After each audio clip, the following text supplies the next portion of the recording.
So, just a big thank you again to the guys at Chile. These events, I've been to 4 now. I deserve a t-shirt. So thank you very much. Stalwart is mentioned to me quite a bit these days. I think it's through the grey hair. But I've been to 4 of these, and each time they get better and better. And what a venue. Absolutely stunning. I just wish the screen was just a little bit bigger. So this is a bit odd. Talking about e-commerce at an event like this, but e-commerce and buying and purchasing is a key element of everything we do. We are an advertising organization. We try to get people to buy stuff. We get people to engage. And this is why I believe that creative automation is key, absolutely key, to how people buy products. And by buying products, it doesn't have to be a physical item. It could be buying information, it could be buying kind of what they want to vote for, which is key as well. But moving on from Kevin's presentation yesterday was fantastic. It was almost a kind of a warm-up, thanks Kevin, wherever you are. But when he talked about data-driven creative automation, when we start talking about smart templates, you need to have smart data to go with those smart templates. And getting hold of that data is a key thing. But once you have that data, you can actually get to a position where you can start advertising in an extremely smart way. And some of the user cases I'm going to talk about today, hopefully will give you some kind of inspiration around that. So e-commerce from anywhere and everywhere. And we talk about a user journey. And a user journey came way before a user journey online. A user journey started offline, of course. Your commute to work, for instance, is a user journey. And we touch on that a bit today as well. But now, content drives commerce. So where you see things and when you see things is more likely is the time when you will buy things.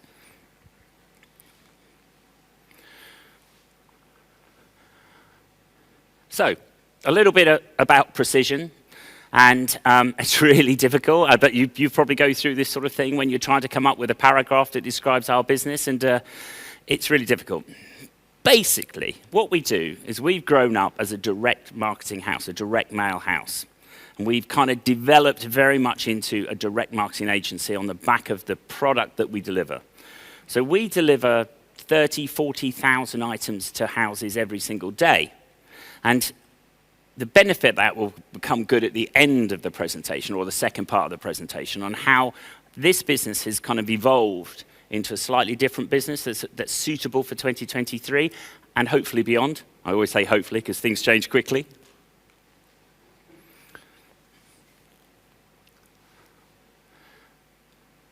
As a call to action, nothing beats print. He would say that, wouldn't he? But it really doesn't. So the stats, people respond and engage with print better than they do digital advertising. It's just the way it is. And the thing is with print, it lingers longer in the home. We had a conversation yesterday, I think with Alex, and we were talking about the fact that catalogs are making a resurgence. And catalogs are making a resurgence because they stay in the home longer. Oh, I'll have a look at that later. I'll come back to that. And they are looking at catalogs, they're making their inquiries, and it's also generational. Young children look through catalogs as well. But as a call to action, nothing is better than print, in my honest opinion, because it helps you nudge people into the right direction. And we talked about nudge yesterday, when we talked about when Chris was talking about the kind of actions that people, get people to do things. Nudge was very much a part of that discussion. So, we deliver your message and your products directly into the lives of your customers. That's a big statement, but it's true. That's what we do as an industry. We deliver the product, the advertising of that product, and we deliver the message that you want to give into the lives of your customers. And the difference is, it's into their lives. It's into the very part of every day of their lives. And that's the sort of thing we can do with creative automation. How do we make it that every journey they take, they have a message that's coming from your clients? But that is complex and expensive. It is. Most agencies, for instance, get a lot of money from the services that they offer, And if you automate those services, they'll start thinking, oh, well, hang on a minute, does that mean we're going to be billing for less hours? And we covered this off yesterday. It absolutely doesn't mean that. It means you can reach people quicker, faster, and in the moment. So it's almost programmatic. So it's always on. Another point that Kevin made yesterday.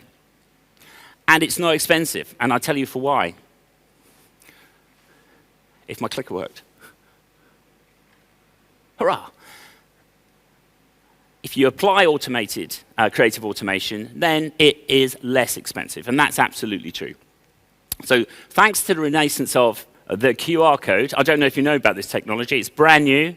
It came out during the pandemic. Nobody knew of it before.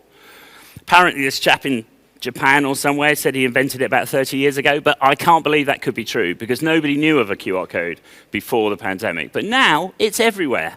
But a QR code as a static item, just as a hyperlink into a journey, you're not getting the best out of it, really. So a QR code is a little microchip of fantastic information. It's a wonderful way to track a communication. It's a wonderful way to take people further into the purchasing funnel.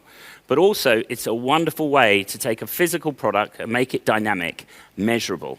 And also, it kind of creates a value exchange.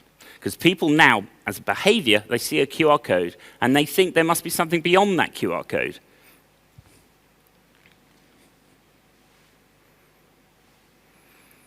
That's not a real QR code, don't try and scan it. I wasn't that clever.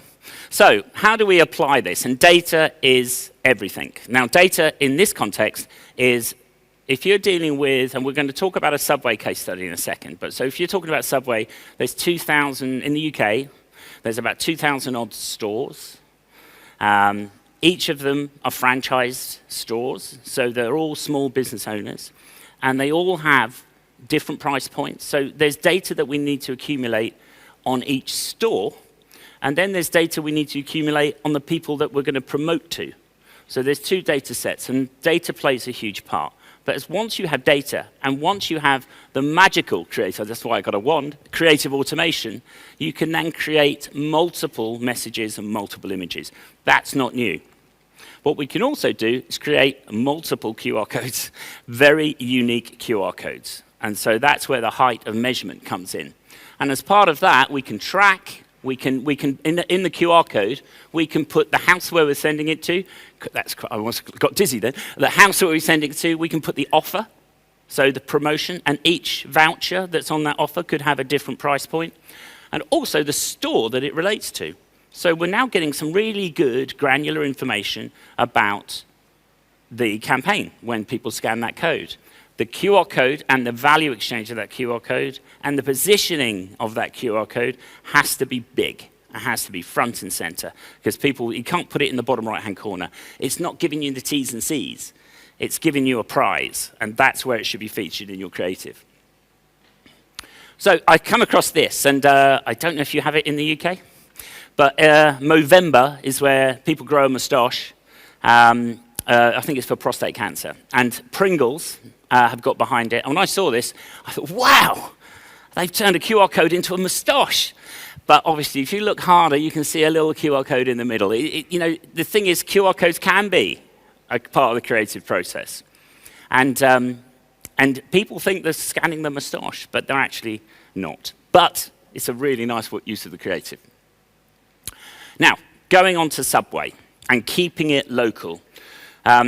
In the 4,622 years I've been working, I've always kind of focused on local marketing. I've kind of always been in and around that. And I always felt that you get, messages resonate far greater if it's relevant to the person and where they live, and also where they are in society.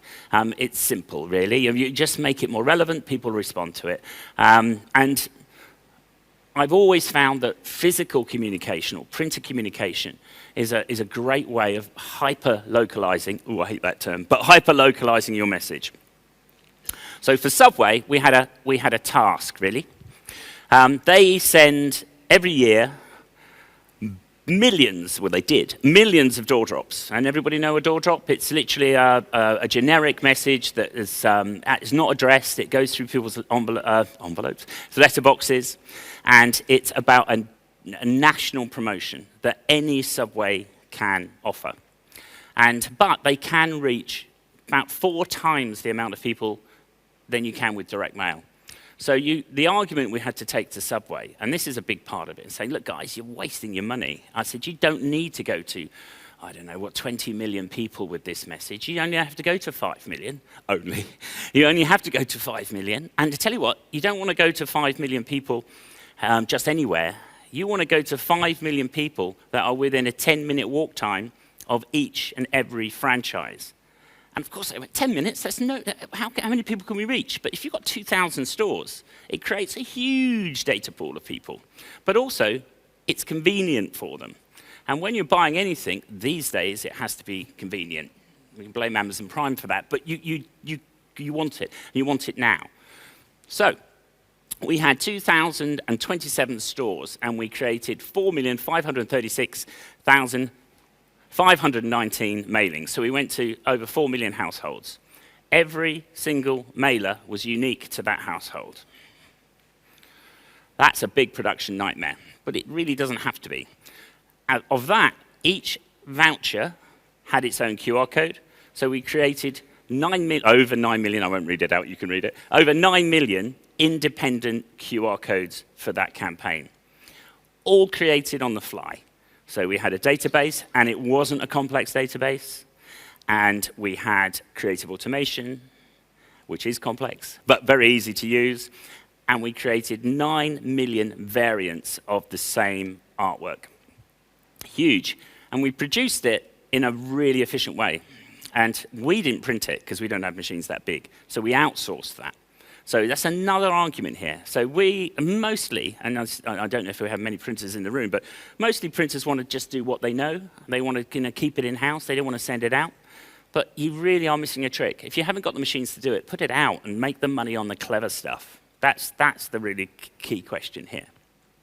So we had 9 million QR codes, 10-minute walk time, max distance. So they knew exactly what the store we were talking about. We personalized each leaflet to the store, and it was up the road. And the QR code could even give them the Google map to that particular store.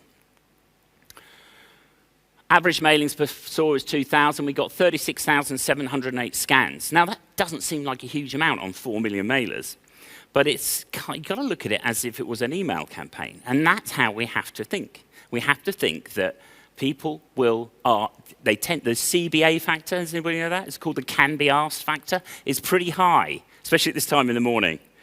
So when they receive a voucher, can they be asked to scan the code? But it had multiple calls to action. The call to action was it's up the road. Is a voucher, so I can take a voucher into the store. So the redemptions was a different story to the scans. But when I scanned that code, it took me on a journey. And it took me on a digital journey. And what that enabled me to do was I could create a completely random image based on the same format. So from a production perspective, the variables was easy to apply. We got 14% redemptions. So 14% redemptions there, which was the previous door drop was 0.87% redemptions, which compared to that, so we reached a quarter of the audience, but we increased the amount of redemptions. But we got 38% conversions into their loyalty app. Now, the lifetime value of a loyalty app customer at Subway is £75. So 38% of the people we mailed to converted into Subway app users, because beyond the firewall of the app was another offer. And it's an offer that nobody could beat. It was a free packet of chips, French fries. And, you know, I'd scan anything for a free packet of chips, as you could probably tell. So what we can do with the QR code, we targeted the address within a 10-minute walk time. We had incentive for signing up to the reward scheme. We put the store address in there. The 2 can dine for $7.99 could change to 2 can dine for $8.99, $9.99, and that was selected by the store because they have some autonomy here. And they could even swap out the promotion if they wanted to. That is true customization, localization, personalization. So, The issue is collecting data. And collecting data, we have, I don't know how it works across Europe, but we have in the UK, we can get access to about 27 million households. And there's two big suppliers of this data, Experian and CACI. And there we can get demographic profiling on that data. But we can layer in other data that's really useful too. And so that's what we do. But we had to capture lots of data from the individual stores. And these guys are sandwich artists, which I love that term, but they're sandwich artists, and they are running a sandwich shop. They're not going to be there on their laptop kind of creating desktop-published local marketing campaigns for themselves. They simply want to tell us what they want to do. So we got into a decision tree, and so we just needed to gather some data. So Subway Connects went from a laptop-based thing into a mobile interaction, and it's a decision tree. So basically, we turned it into which they felt was an app. It's actually a mobile website, but they can then decide on the various campaigns that they want to be running. Then we asked them some questions, and we also nudged them into making the decisions that the central marketing team wanted them to make. So we already ticked some of the radial buttons, because the CBA factor does also happen when you're making choices. It's just, whatever you're doing, you're filling out a form. So we're asking them to decide what types of campaigns they want to do, when they want to run that campaign, and what time they want to run that campaign. This is how localized we got. It's about time slots on the days that are when they are not busy. So for instance, some subways are near a university. So between the hours of 4 and 7 o'clock, they're rammed with students. But they're not so busy at weekends. That's the type of thinking we have behind that. Then we'd say they're third-party delivery companies. That's the other thing about this campaign, by the way. During the pandemic, third-party delivery companies, Deliveroo, Just Eat, Uber Eats, they started dominating how people order their food, and they still do. They are taking a huge swathe of commission away from those franchisees. So they wanted to get people back in store. So this is another factor for the 10-minute walk time, which I forgot to mention. And so they go through the process, and they say, do you want a QR code on here? Yeah, that'd be great. Do you want a 5-minute, 10-minute, 15 or 20-minute walk time? 10 minutes been nudged towards them, because we know that's probably about the right balance between the right amount of people they want to reach and for those people to actually go along to the store. And then we presented our creatively automated image back to them. But they're not doing that themselves. They're not keying it in. They're not selecting in a DTP type way. They are actually simply giving us the answers to the questions that we need. And so it's creating that on the fly. In 10 minutes, we can reach 1,284 people within that particular circumference of that store. It actually puts the ownership into the franchise owner. For a franchise business like Subway, they are always struggling with, we're taking some of your money every day, but we're doing our central market, we're putting it into the central marketing budget. And these franchise owners who invest a lot of money in this business are saying, well, hang on, I've got no choice here. I need to have a choice. I need to have a decision maker. I need to be part of the decision-making process. So this is what it works, and it really works. We put it into the hands of those Subway customers. And we create fabulous QR code generated, date specific, address specific, promotion specific, very specific creative. All from a database, or two databases to be true. So asset database, which is what the store wants you to promote, and prospect database, which is where we want to reach.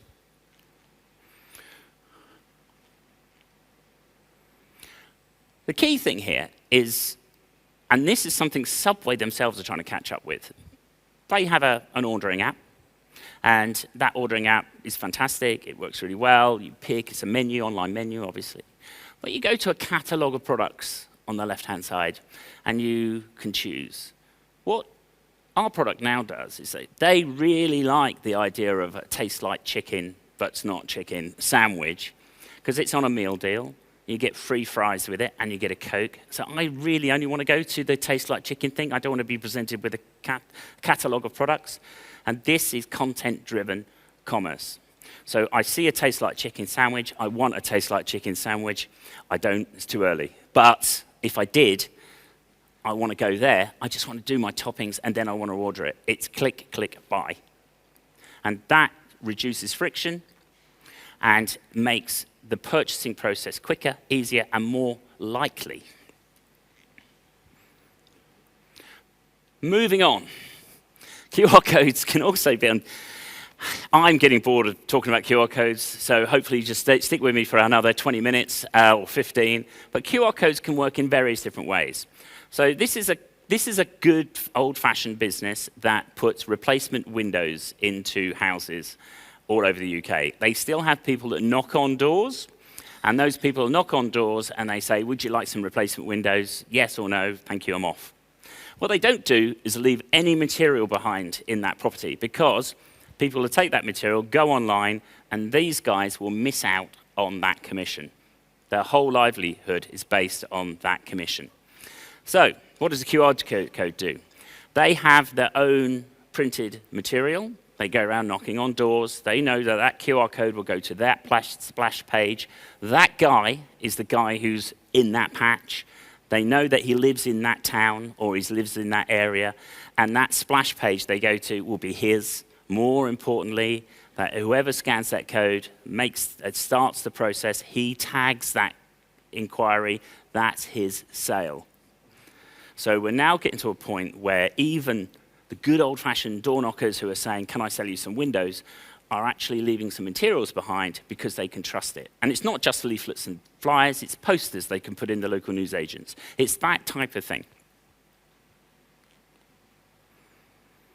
And we can scan, and when they scan, we see in real time where those scans are happening, and we see the clusters of those scans as they're happening. So when we start talking about, yeah, I love print, I think it's great, but we can't measure it, we can measure it in real time. We can see it happening, and we can see it via Google Maps. We can see where it is, because we've tagged the address. We can go to the street. We can virtually see the front door of the person who scanned, which I've done a few times. Not in a spooky way, but you can actually see the front door of where that person lives. Oh, the main, okay, it's a bit weird. Right.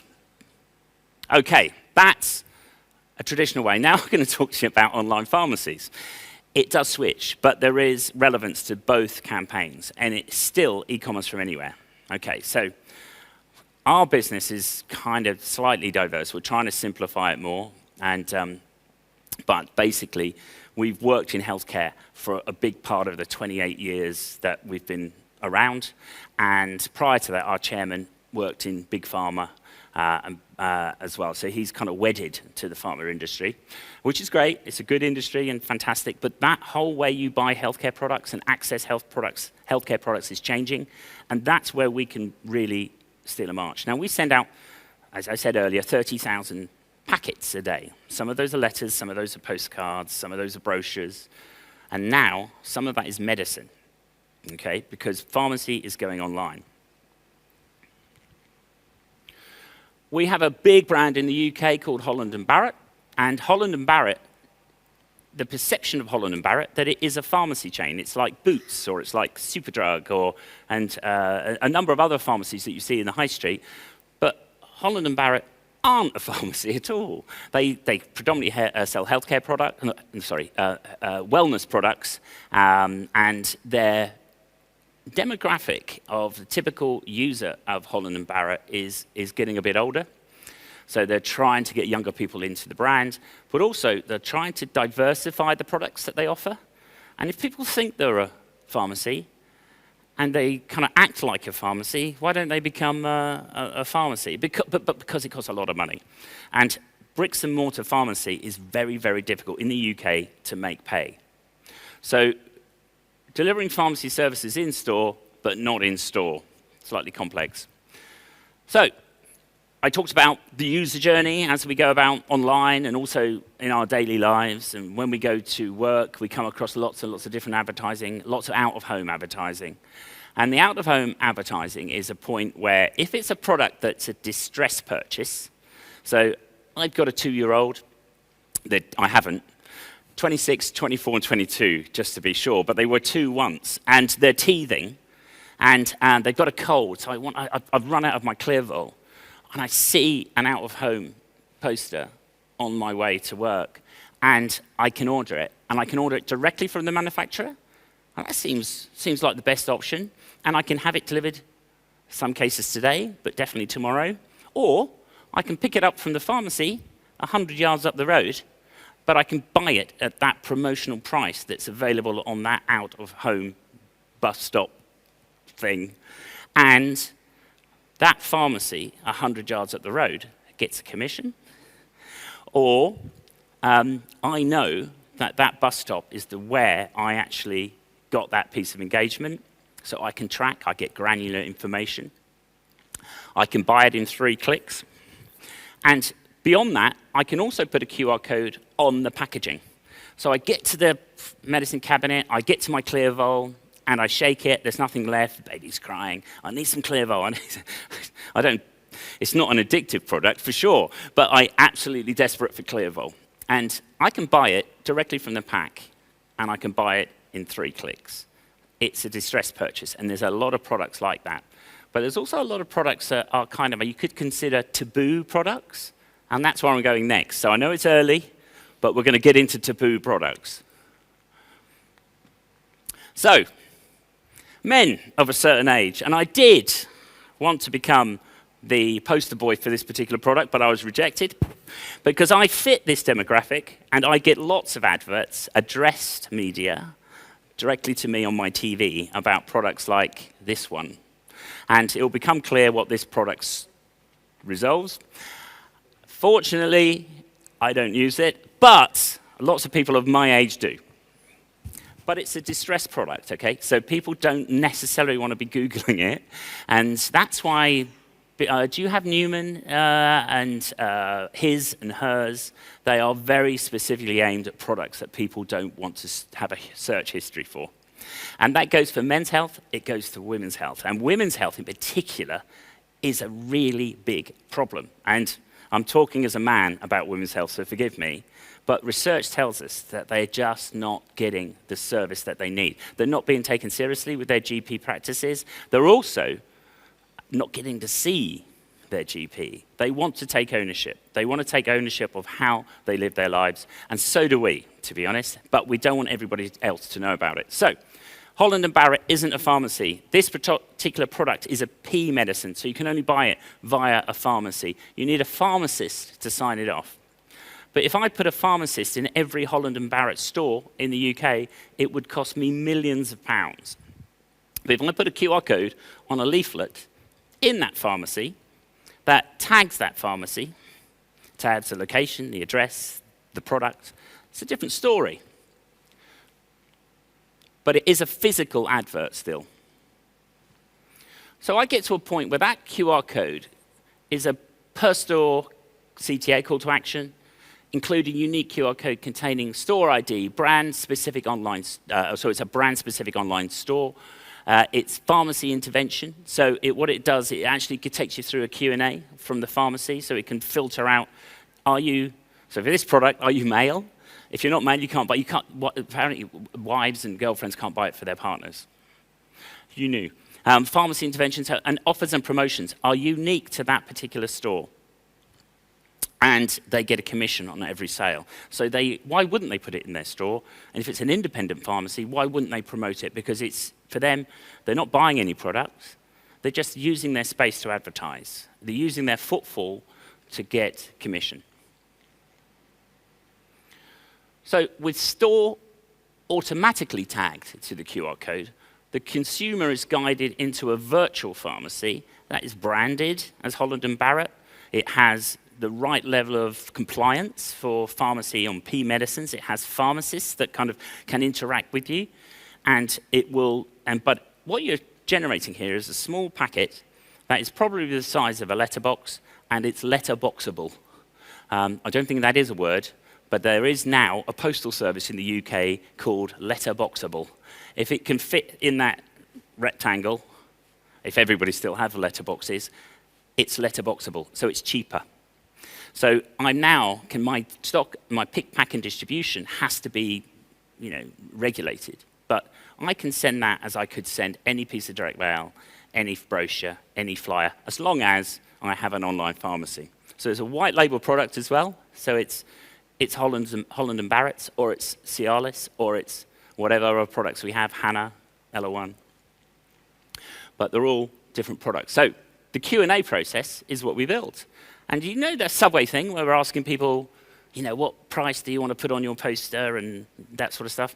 Well, just asking people, are you a man or no? Do you have a uterus is the question we have to ask now. But on top of that, we're saying, do you have any heart issues? Do you have any conditions? Do you have all of this sort of stuff? And if you're saying, oh, yeah, I've got a heart problem, you can't have this product for obvious reasons. But if there's cloudy area, then you get a phone call from our pharmacist. And they'll say, OK, tell me a bit more about your ailments. We might be able to help you with something else. But you're centralizing that whole pharmacy process. Very cool. And you go through process, so you kind of get to a point where you say, this is a bit friction heavy, but it's essential. But people who need this taboo, distress product will go through this process. The key thing is, you will now have got them into a funnel which is about one brand. Now, if I was to take you away from this brand into a catalog at Boots or Superdrug or somewhere else, I'll have 8, 9, 10 different types of the same product. I'll have a product which is a generic, therefore is unbranded, which is half the price of Cialis. It probably does the same job, but I'm then given a choice. I've then been made, I'm more confused than I was when I started. I said, well, which one of these actually work? But the brand wants you to go down this funnel. So Precision became a pharmacy. Who knew? And which is great. So we have one pharmacist, Zoe, who's lovely, wears the most amazing outfits. You wouldn't think she was a pharmacist, but she's tremendous. And she kind of, the pharmacy element of what she does is probably about 2 hours a day. We do 7 days a week. But ultimately, it's just like printing postcards and flyers and leaflets, except we have shelves and full of, so most weekends are all right for me. I don't get a discount just to, so we have a precision pharmacy. You have to jump through hoops. You've got to become registered. You've got to be part. You've got to have a particular type of warehousing and distribution. But we're now getting to a point where e-commerce can be literally anywhere on that particular journey.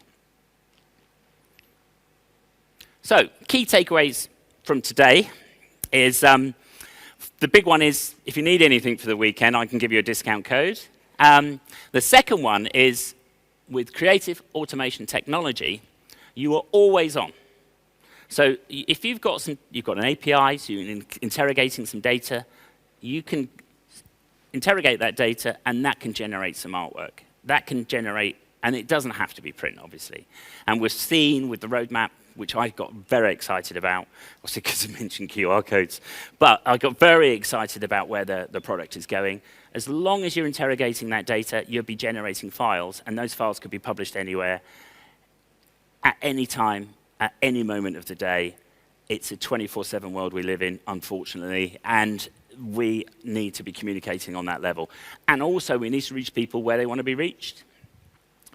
Data generated unique QR codes, can't even pronounce it now, I'm so bored about talking about them, but unique QR codes, and whatever comes next, because there's bound to be something that comes next, is not just a hyperlink, it is something that can contain wonderful amounts of data that actually gets to a point where you can think about how you communicate your next campaign.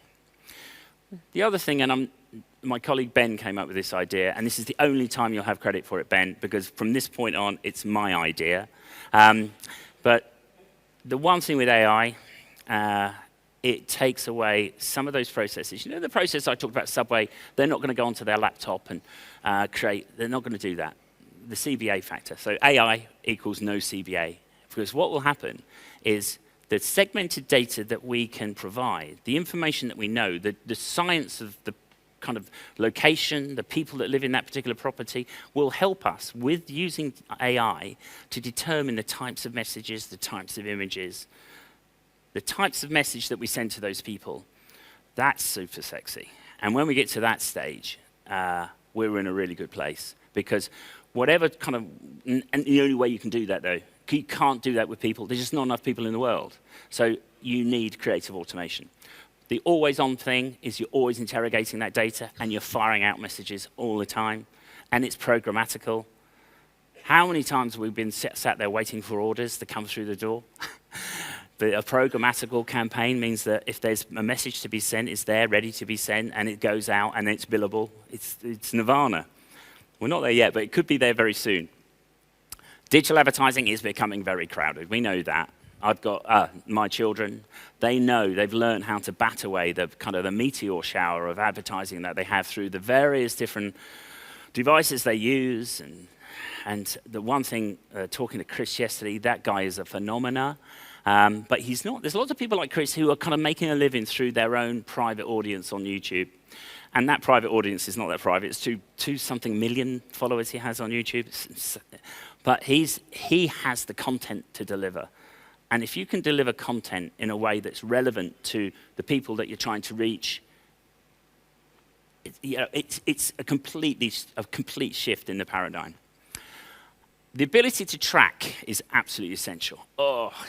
Again, I keep referring to the grey hair, but the hardest part of selling print as a product for the last 30 years is the fact it's very difficult to measure. It looks great. It smells great. It used to anyway. It has some. It's a good product. It's a sexy product, and it does work. But how do we know it works? But now we can measure it, and we can tell people how far into the purchasing funnel they can go by simply following that track. It's the silver bullet for me for the industry, and it has been for us as a business. So our business has gone from pretty much a traditional mailing house, which is great if you like putting things into plastic and sending magazines off to people and that sort of stuff, and sending out letters that are fairly generic and kind of personalized, but generic all the same. And it's great if you're a manufacturing business. And if you want to do that, it's fantastic, it's great, but that world is diminishing, and we've got to kind of fight against that. We have to become smarter, we have to be clever. We are a different business now. So we were a business that was turning over about 10 million pre-COVID. We now turn over 25 million, which is I can't remember when COVID was now. Isn't that shameful? 3 years ago? So we've grown rapidly on the back of being a media company, not a mailing house. We're now, and also a pharmacy, but that's a slight. But we are getting products into people's homes. We're getting messages into people's homes. We are showing the benefits of doing so, and that comes from data, smart technology, smart templates, creative automation, and a smooth and efficient delivery. Getting it into market is the quickest, most efficient way. Automation is absolutely key, but it's not going to take anybody's jobs away. It's actually increased the amount of people we employ, but it's enabled us to scale at that level without adding huge amounts of cost. So earnings per employee has rocketed, but it's through automation and creativity. So, thank you very much. Thank you. Hopefully, I can't see many people, but hopefully you've stayed awake. What I should have got is a large stick to keep nudging people. If I have got sleep in my eye, I apologize, but have a lovely afternoon. And again, a big thank you from me for the guys, for Kevin, for Keys, and for Paula, for putting this whole event on. It's always sensational, but and as a community, I get a huge amount of value from this, and I think this is where the product could go forward, because, if we don't work with each other, who's going to work with us? So, thank you, and have a lovely day.